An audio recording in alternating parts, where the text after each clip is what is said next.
You are sitting in a meeting that has gone on too long. Someone across the table opens their mouth wide, stretches their jaw, and lets out a long, slow yawn. Within seconds, you feel it too. Your jaw tightens, your eyes water. You try to fight it, but it happens anyway. You just caught a yawn from a complete stranger. But the real reason this happens to you is far stranger than you think. You have probably been told yawning happens because you're tired, or because your brain needs more oxygen. That explanation feels obvious. It also happens to be wrong. Scientists have tested it directly, and the oxygen theory falls apart almost immediately. So, if it is not about oxygen, what is actually happening inside you every single time you yawn? Let's start with the man who spent more of his career studying yawns than almost anyone else. His name is Robert Provine, a behavioral neuroscientist who became fascinated with one of the most ordinary human behaviors imaginable. In the 1980s, Provine ran a deceptively simple experiment. He had people watch videos of others yawning, then measured how often the viewers yawned themselves. The contagion was almost instant.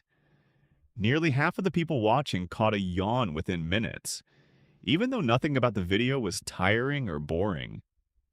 Provine had stumbled onto something deeper than tiredness.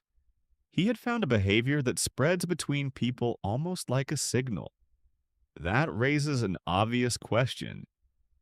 Why would your body be wired to copy a yawn just because you saw one? Think about how strange that actually is. You do not catch someone else's sneeze just by watching them sneeze. You do not catch their cough. But a yawn slides from one person to another almost effortlessly. Sometimes even through video. Sometimes even through a written description of yawning. Just reading about it right now might be enough to set yours off. Did it work?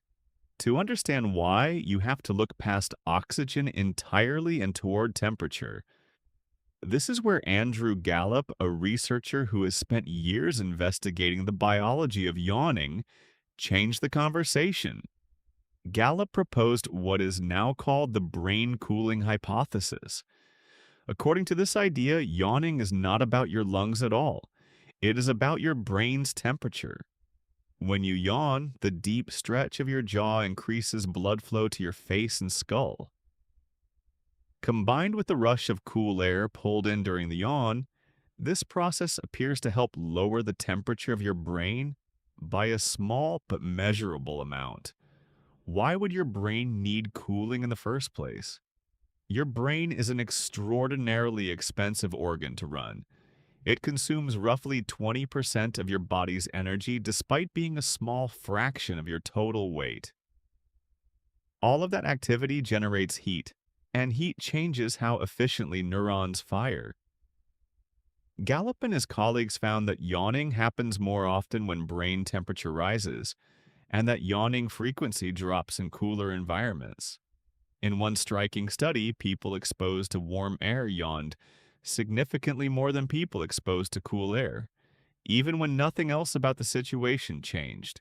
Your yawn, in other words, may function less like a sign of exhaustion and more like a tiny internal thermostat, quietly resetting itself. This still does not explain why yawns spread between people like a wave moving through a crowded room. For that, the story shifts from biology to something closer to psychology. Atsushi Senju, a researcher who studies social cognition, examined how contagious yawning connects to empathy. Across multiple studies, Senju and other researchers found that people who score higher on measures of empathy tend to catch yawns more easily and more frequently than people who score lower.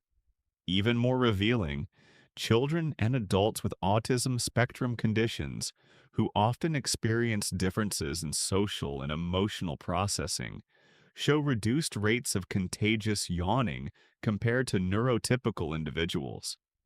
This pattern suggests that a yawn is not just a biological reflex. It may also be a subtle form of social mirroring, a signal that your brain is tuned into the emotional and physical state of the people around you. Does this mean your yawn is some kind of secret empathy test? Not quite, but it does suggest that somewhere in your evolutionary history, yawning picked up a second job. What likely started as a simple cooling mechanism appears to have been repurposed by social animals into something that helps synchronize group behavior. And this is where the story gets even stranger because you are far from the only species that does this. Dogs yawn when they see their owners yawn. Chimpanzees catch yawns from other chimpanzees. And in some studies, even from watching humans yawn on a screen. Wolves studied in captivity show yawn contagion within their pack, with researchers noting that wolves with stronger social bonds were more likely to catch each other's yawns. Even some fish and reptiles show our yawning behavior, although in those cases it appears tied more closely to the original thermoregulation function rather than any social signal. Across these species, a pattern keeps repeating. The closer the social bond between two animals, the more likely a yawn is to spread between them. That detail might be the most revealing piece of the entire puzzle. If contagious yawning were purely random, it would not matter who you were sitting next to. But research consistently shows that you are far more likely to catch a yawn from a close friend or family member than from a total stranger. Your brain appears to weigh social closeness when deciding whether to mirror this behavior, almost like an unconscious measure of how attuned you are to someone else. So picture that meeting again. The slow yawn moves around the table, catching some people and skipping others. It is not random. It is not really about anyone being tired. It is a quiet, almost invisible readout of two overlapping systems working at once. Your brain regulating its own temperature and your nervous system registering its connection to the people nearby. Every spreading yawn in that room is a small automatic confirmation of who feels socially linked to whom. Now think about how often this plays out today, completely unnoticed. Long video calls where everyone seems to drift into yawning together. Late night scrolling on a phone next to a partner who yawns first and a few seconds later, so do you. A classroom where one bored student's yawn ripples silently across an entire row of desks. None of this looks dramatic. It rarely gets a second thought.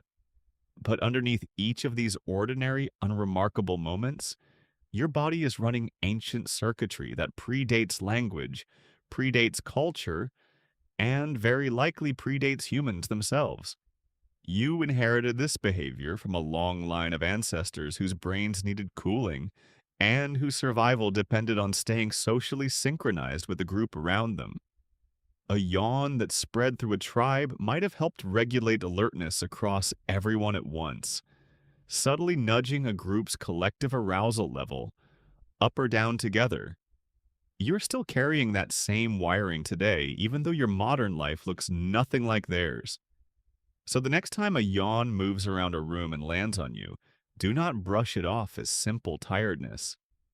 Notice it for what it actually is. A small, involuntary signal that your brain is cooling itself, and a quiet, automatic confirmation that you are still tuned into the people around you. You did not just catch someone else's yawn. You caught a piece of behavior that is still trying to tell you something far stranger than you think.